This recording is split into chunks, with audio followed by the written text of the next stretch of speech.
अवधूत चिंतन श्री गुरुदेव दत्त। नमस्कार, मी मनीषा। श्रीदत्त ज्योतिष मार्गदर्शन या आमच्या चॅनलवर आपले सहर्ष स्वागत। आपण सर्व नक्कीच आनंदी असाल अशी आशा करते। या आठवड्यात विजयादशमी, दसरा, कोजागिरी पौर्णिमा आणि पौर्णिमेलाच खंडग्रास चंद्रग्रहण आहे। आपल्या राशीला या सर्वांचे शुभ लाभ मिळावेत व अशुभ फळांपासून रक्षण व्हावे यासाठी या आठवड्यात प्रत्येक राशीसाठी साधे सोपे घरच्या घरी सहज करता येतील असे उपाय, तसेच एक शुभ मंत्र व 3 शुभ रंग मी सांगणार आहे। यामुळे आपल्या राशीसाठी असणाऱ्या अशुभ गोष्टींची, घटनांची तीव्रता कमी होऊन तुमच्या राशीची शुभ फळे निश्चितच तुम्हाला मिळतील। मेष राशी, या आठवड्यात तुम्हाला कापुराचा उपाय करायचा आहे। त्यासाठी कापुराचे 5 तुकडे घेऊन त्यावर पांढरे तीळ वाहून 7 दिवस रोज सकाळी व संध्याकाळी घरामध्ये जाळायचे आहे। ओम नमो वरदाय नमः हा मंत्र नियमित 5 वेळा तुम्हाला म्हणायचा आहे। तसेच पिवळा, नारंगी आणि करडा या शुभ रंगाच्या कपड्यांचा वापर करायचा आहे। आता पाहूयात राशीफळ। हा आठवडा चांगला असणार आहे। कुटुंबात आनंदाचे वातावरण राहील। प्रत्येक काम आपण मन लावून कराल, ज्यामुळे तुम्हाला समाधान मिळेल। आरोग्याची काळजी तुम्हाला या आठवड्यामध्ये घ्यावी लागणार आहे। आर्थिक खर्च मात्र वाढणार आहे। विद्यार्थ्यांना शैक्षणिक क्षेत्रात यश मिळेल। भागीदारी व्यवसायातून चांगला नफा मिळेल। लांबचे प्रवास घडण्याची शक्यता दिसत आहे। कामाच्या ठिकाणी तुमचा दबदबा राहील, त्यामुळे आत्मविश्वासाने निर्णय घ्याल। रागावर मात्र तुम्हाला नियंत्रण ठेवावे लागेल। धार्मिक, आध्यात्मिक कार्यक्रमात तुम्ही सहभागी व्हाल। रखडलेली कामे पूर्ण होण्याची शक्यता या आठवड्यामध्ये आहे। वृषभ राशी, या आठवड्यात तुम्हाला नारळाचा उपाय करायचा आहे।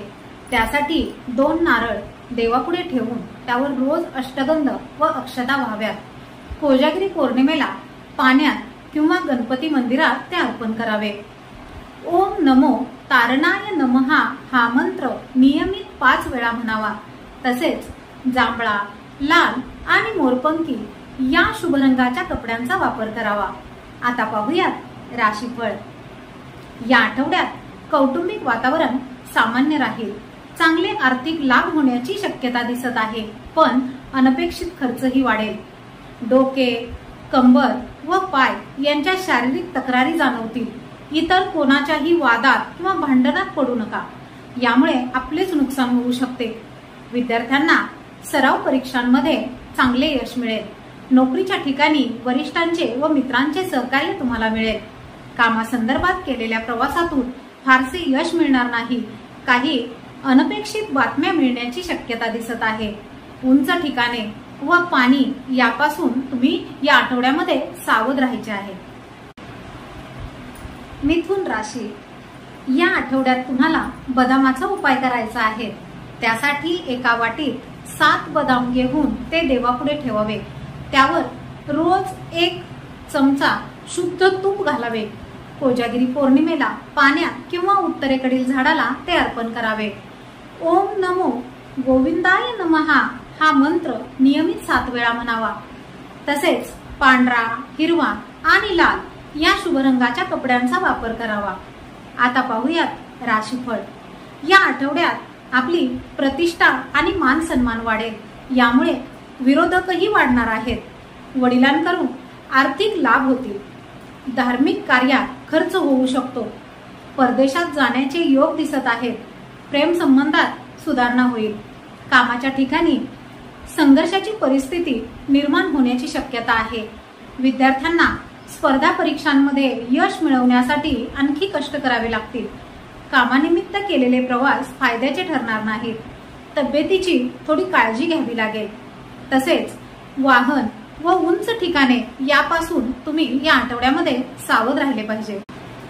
कर्क राशी, या आठवड्यात तुम्हाला नाण्यांचा उपाय करायचा आहे। त्यासाठी 10 रुपयांची 3 नाणी घेऊन पांढऱ्या कागदात बांधून कोणालाही दिसणार नाही अशा ठिकाणी ठेवायची आहे।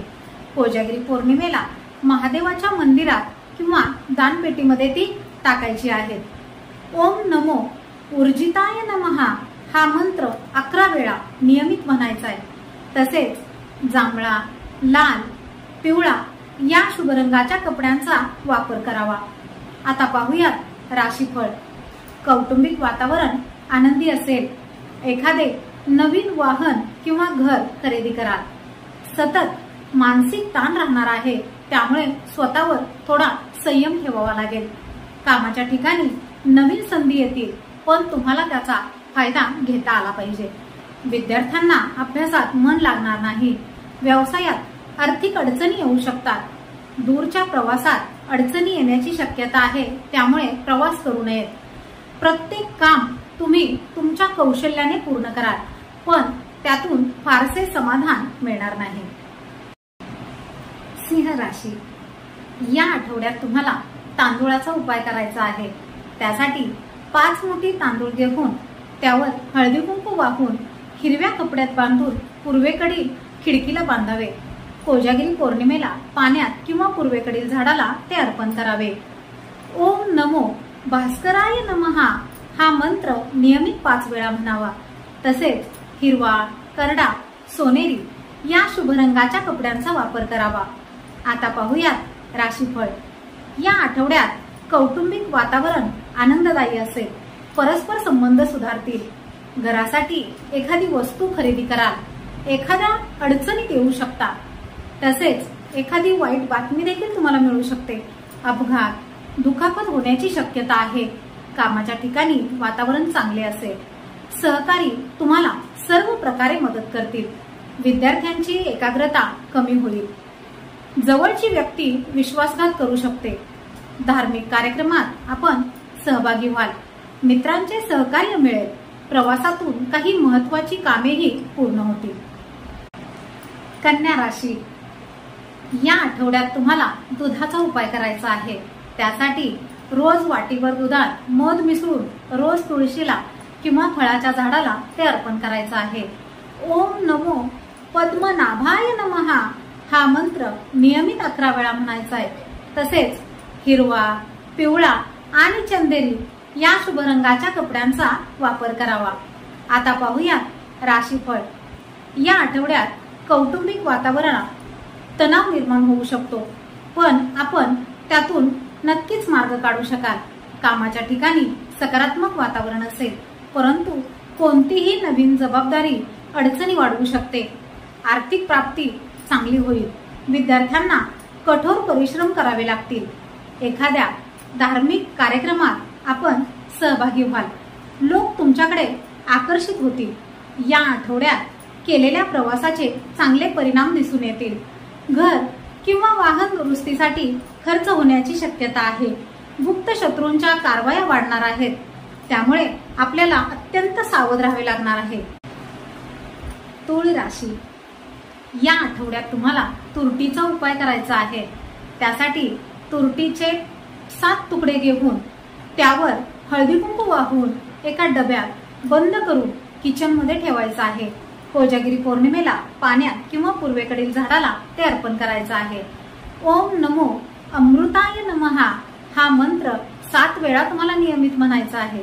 तसेच लाल, पिवळा आणि करडा या शुभ रंगाच्या कपड्यांचा तुम्ही वापर करायचा आहे. आता पाहूयात राशीफळ. या आठवड्यात कोणतेही काम तुम्ही उत्साहाने कराल, परंतु कौटुंबिक वातावरण ताणतणावाचे असेल. कोणाशीही विनाकारण वाद घालू नका. आई वडिलांच्या आरोग्याची काळजी घ्यावी लागेल. नातेवाईकांच्या भेटीगाठी होतील. कामाच्या ठिकाणी परिस्थिती बदलत राहील. तुम्हाला त्या चढ उतारांना सामोरे जावे लागेल. विद्यार्थ्यांना मेहनतीचे फळ नक्कीच मिळेल. खर्च कमी होईल आणि उत्पन्नही चांगले राहील. यामुळे नवीन गुंतवणूक करण्यास काही हरकत नाही. तसेच नवीन वाहन किंवा प्रॉपर्टी खरेदी करण्याचीही शक्यता दिसत आहे. वृश्चिक राशी. या आठवड्यात तुम्हाला हळकुंडाचा उपाय करायचा आहे. त्यासाठी 5 हळकुंडे घेऊन ते पांढऱ्या कपड्यात बांधून त्यावर कुंकू व अक्षता वाहून चौकटीला बांधून ठेवावे. कोजागिरी पौर्णिमेला पाण्यात किंवा पूर्वेकडील झाडाला ते अर्पण करावे. ओम नमो वर्धनाय नमः या मंत्राचा जप नियमित 5 वेळा करावा. तसेच जांभळा, नारंगी आणि चंदेरी या शुभ रंगाच्या कपड्यांचा वापर करावा। आता पाहूया राशीफळ। या आठवड्यात कौटुंबिक वातावरण चांगले राहील। मौज मजेसाठी सहलीला जाण्याचा प्लॅन कराल। कामाच्या ठिकाणी सकारात्मक वातावरण असेल। तसेच तुमच्या वरिष्ठांचे सहकार्यही तुम्हाला मिळेल। सरकारी क्षेत्रातून लाभ होण्याची शक्यता आहे। पाय, पाठ व कंबर यांच्या शारीरिक तक्रारी जाणवतील। खर्चाचे प्रमाण वाढणार असल्यामुळे खर्चावर नियंत्रण ठेवावे। व्यावसायिकांना हा आठवडा चढ उताराचा जाणार आहे। आठवड्याचा शेवट मात्र सकारात्मक होईल। तुम्ही तुमच्या विरोधकांवर विजय मिळवाल। धनु राशी। या आठवड्यात तुम्हाला गव्हाचा उपाय करायचा आहे। त्यासाठी गव्हाच्या कणकेचे 5 गोळे करून एका ताटात देवापुढे ठेवून त्यावर रोज हळदी कुंकू आणि अक्षता व्हायच्या आहेत। कोजागिरी पौर्णिमेला पाण्यात किंवा पूर्वेकडील झाडाला अर्पण करावे। ओम नमो वल्लभाय नमः हा मंत्र नियमित 5 वेळा म्हणावा। तसेच जांभळा, गुलाबी आणि मोरपंखी या शुभ रंगाच्या कपड्यांचा वापर करावा। आता पाहूयात राशीफळ। या आठवड्यात कौटुंबिक वातावरण उत्साहाचे राहील। आर्थिक उत्पन्नात वाढ होईल। तुमच्या इच्छा पूर्ण झाल्यामुळे तुम्ही खूप आनंदी असाल। मित्रांकडून सहकार्य मिळेल। कुठेतरी बाहेर पार्टी किंवा सहलीला जाल। काळजीपूर्वक बोलावे, नाहीतर नातेसंबंध बिघडण्याची शक्यता आहे। वाहने सावकाश चालवावी। शस्त्रांपासून धोका दिसत आहे, त्यामुळे त्यापासून थोडे दूरच राहा। आरोग्याच्या काही किरकोळ तक्रारी जाणवतील। विद्यार्थ्यांची स्मरणशक्ती सुधारून अभ्यासात चांगली प्रगती होईल। मकर राशी। या आठवड्यात तुम्हाला सुपारीचा उपाय करायचा आहे। त्यासाठी 8 सुपाऱ्या घेऊन त्यावर हळदी कुंकू वाहून काळ्या कापडात बांधून उत्तरेकडील कोपऱ्यात ते ठेवायचं आहे। कोजागिरी पौर्णिमेला पाण्यात किंवा पिंपळाच्या झाडाला अर्पण करायचं आहे। ओम नमो केशवाय नमः हा मंत्र नियमित 8 वेळा तुम्हाला म्हणायचा आहे। तसेच गुलाबी, काळा आणि पिवळा या शुभ रंगाच्या कपड्यांचा वापर करावा। आता पाहूयात राशीफळ। या आठवड्यात आपल्याला रागावर नियंत्रण ठेवावे लागेल। तसेच कोणत्याही गोष्टीवर वाद घालणे टाळावे। कौटुंबिक आणि व्यावसायिक वातावरण या आठवड्यात चांगले असेल। एकापेक्षा जास्त मार्गांनी उत्पन्न मिळेल। विद्यार्थ्यांनाही चांगले यश मिळेल। कुठून तरी सकारात्मक बातमी तुम्हाला मिळू शकते। आर्थिक प्रगतीसाठी चांगल्या संधी मिळतील। विरोधक तुम्हाला त्रास देण्याचा प्रयत्न करू शकतात। तुम्ही केलेल्या कामावर टीका होऊ शकते। कागदपत्रांमध्ये फसवणूक होण्याचीही शक्यता आहे। नद्या, तलाव यापासून या आठवड्यामध्ये तुम्ही जरा दूरच राहा।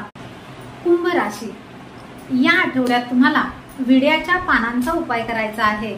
त्यासाठी 8 पाने घेऊन त्यावर काळे तीळ वाहून 8 विडे बनवून देवापुढे ठेवायचे आहेत। त्यावर रोज हळदी कुंकू व्हायचे आहे। कोजागिरी पौर्णिमेला पाण्यात किंवा पश्चिमेकडील झाडाला ते अर्पण करावे।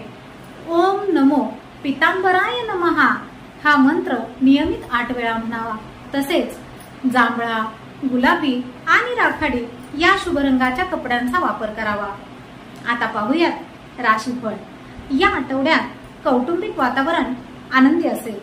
रक्ताचे, डोळ्यांचे आजार किंवा शारीरिक दुखापत होण्याची शक्यता आहे। विरोधकांवर वर्चस्व गाजवाल, पण त्यासाठी पैसा खर्च करावा लागेल। विद्यार्थ्यांनी केलेल्या अभ्यासाचे त्यांना फळ मिळेल। जुने अडकलेले पैसे येण्याचा योग दिसत आहे। आर्थिक प्रगती होईल। कायदेशीर प्रकरणांमध्ये सकारात्मक गोष्टी घडतील। काहीतरी नवीन शिकण्यासाठी ही वेळ चांगली आहे। तुमच्या व्यक्तिमत्वाने व विचारांनी लोक प्रभावित होतील। मीन राशी। या आठवड्यात तुम्हाला लवंगांचा उपाय करायचा आहे। त्यासाठी एका वाटीत 35 लवंगा घेऊन देवापुढे ठेवून त्यावर हळद व अक्षता व्हायच्या आहेत। त्यातील 5 लवंगा रोज तुळशीला किंवा पूर्वेकडील झाडाला 7 दिवस अर्पण करायचे आहेत। ओम नमो प्रमोदाय नमः हा मंत्र 5 वेळा तुम्हाला म्हणायचा आहे। तसेच लाल, नारंगी आणि चंदेरी या शुभ रंगाच्या कपड्यांचा वापर करावा। आता पाहूयात राशीफळ।